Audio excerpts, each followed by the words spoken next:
வணக்கம் சகோ, இது உங்கள் டிஎஃப் தமிழ் மூவி டைம். இன்னைக்கு 2022 துல்கர் சல்மான் நடிப்பில் ரிலீஸ் ஆன சல்யூட் அப்படிங்கிற மலையாள படத்தை பற்றி தான் பார்க்க போகிறோம். ஃபர்ஸ்ட் சல்யூட் படத்துடைய கதை என்னன்னு பார்த்துடலாம். நம்ம ஹீரோ துல்கர் சல்மான் ஒரு போலீஸாக இருக்காரு. படத்துடைய ஸ்டார்டிங்லேயே பரபரப்பான ஒரு இரட்டை கொலை வழக்கு பற்றி தான் விசாரிச்சுட்டு இருக்காங்க.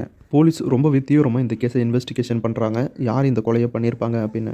ஆனால் இந்த கொலைக்கு எதிராக எந்த ஒரு எவிடன்ஸுமே அவங்களுக்கு கிடைக்கல. ஒரு ஆட்டோ டிரைவர் தான் இந்த கொலையை பண்ணியிருப்பான் அப்படின்னு அந்த ஆட்டோ டிரைவர் மேலே சந்தேகப்பட்டு விசாரிக்க ஆரம்பிக்கிறாங்க. ஆனால் இந்த ஆட்டோ டிரைவர் தான் கொலை பண்ணியிருப்பான் அப்படிங்கிறதுக்கு இவங்க கிட்ட எந்த ஒரு எவிடன்ஸுமே இல்லை. எவிடன்ஸ் இல்லாத காரணத்தினால இவங்களே ஒரு ஃபேக்கான எவிடன்ஸை கிரியேட் பண்ணுறாங்க அந்த ஆட்டோ டிரைவருக்கு எதிராக. அதுக்கப்புறம் அந்த ஆட்டோ டிரைவர் தான் கொலை பண்ணான் அப்படின்னு ஃபேக்கான எவிடன்ஸை வச்சு அவனை அரெஸ்ட் பண்ணி கோர்ட்லையும் ப்ரொடியூஸ் பண்ணுறாங்க. கோர்ட்டில் அவனுக்கு தண்டனையும் கிடைக்குது. இந்த ஆட்டோ டிரைவருக்கு தண்டனை கிடைச்சதுக்கு அப்புறமா உண்மையான கொலைகாரனை பற்றின ஒரு தகவல் கிடைக்குது. பின்னா உண்மையிலே இந்த ஆட்டோ டிரைவர் இந்த கொலையை பண்ணல, வேற ஒருத்தன் தான் இந்த கொலையை பண்ணியிருக்கான். இப்படி எந்த ஒரு தப்புமே பண்ணாத ஒருத்தனை ஒரு குற்றவாளியாக மாற்றி நம்ம அரெஸ்ட் பண்ணிட்டுமே அப்படின்னு ஹீரோ துல்கர் சல்மான் உண்மையான கொலைகாரனை கண்டுபிடிச்சி கோர்ட்டில் ஒப்படைக்கணும் அப்படின்னு முடிவு எடுக்கிறாரு. நான் இதுக்கு இந்த கேஸில் சம்மந்தப்பட்ட மற்ற போலீஸ்காரங்க யாருமே ஒத்துழைப்பும் கொடுக்க மாட்டேங்கிறாங்க, ஒத்துக்கவும் மாட்டேங்கிறாங்க. என்ன காரணம்னு பார்த்தீங்கன்னா, பொய்யான ஆதாரத்தை கிரியேட் பண்ணி எந்த தப்பு செய்யாத ஒருத்தரை அரெஸ்ட் பண்ணி கொலை கேஸ் போட்டு அவங்கள உள்ள தள்ளியிருக்காங்க. இந்த கேஸை பற்றின உண்மை வெளியே வந்தால் இந்த கேஸில் சம்மந்தப்பட்ட போலீஸுங்களுடைய வேலையும் போயிடும், அவங்கள அரெஸ்ட் பண்ணி ஜெயிலையும் அடைச்சிருவாங்க. அந்த போலீஸ்காரங்களுக்கும் அவங்களுடைய குடும்பத்துக்கும் சமூகத்தில் கெட்ட பேர் வந்துடும். அதனாலவே அந்த கேஸில் சம்மந்தப்பட்ட போலீஸ்காரங்க நம்ம ஹீரோ என்ன முயற்சி எடுத்தாலும் அதுக்கு தடையாக இருக்காங்க. இப்படி ஒரு இக்கட்டான சூழ்நிலையில்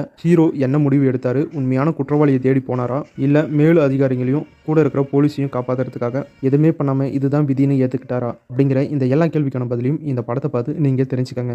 சல்யூட் அப்படிங்கிற இந்த படத்தை ரொம்பவே சூப்பராக எடுத்திருக்காரு டைரக்டர். படத்துடைய ஸ்டார்டிங்லேருந்து எண்டு வரைக்கும் இந்த கொலையை யார் பண்ணியிருப்பாங்க அப்படிங்கிறத ரொம்பவே சஸ்பென்ஸாக வச்சு படம் எண்டு வரைக்குமே கூட்டிகிட்டு போயிருக்காங்க. படத்துடைய கதையும் சூப்பராக இருக்குது, படத்துடைய ஸ்க்ரீன் பிளேவும் பக்காவாக பண்ணியிருக்காரு டைரக்டர். படத்தில் எந்த ஒரு குறையுமே சொல்ல முடியாது. படத்தில் வர இன்வெஸ்டிகேஷன் சீன்லாம் பக்காவாக இருக்குது. டோட்டலாக துல்கர் சல்மான் நடிச்சிருக்க சல்யூட் படம் எப்படி இருக்குது அப்படின்னா, ஒரு சூப்பரான பக்காவான கிரைம் த்ரில்லர் இன்வெஸ்டிகேஷன் மூவியாக இந்த படத்தை டைரக்டர் எடுத்திருக்காரு. ஒரு சூப்பரான கிரைம் த்ரில்லர் மூவி. கண்டிப்பாக எல்லாருமே பாருங்கள். கண்டிப்பாக இந்த படம் எல்லாருக்குமே பிடிக்கும்.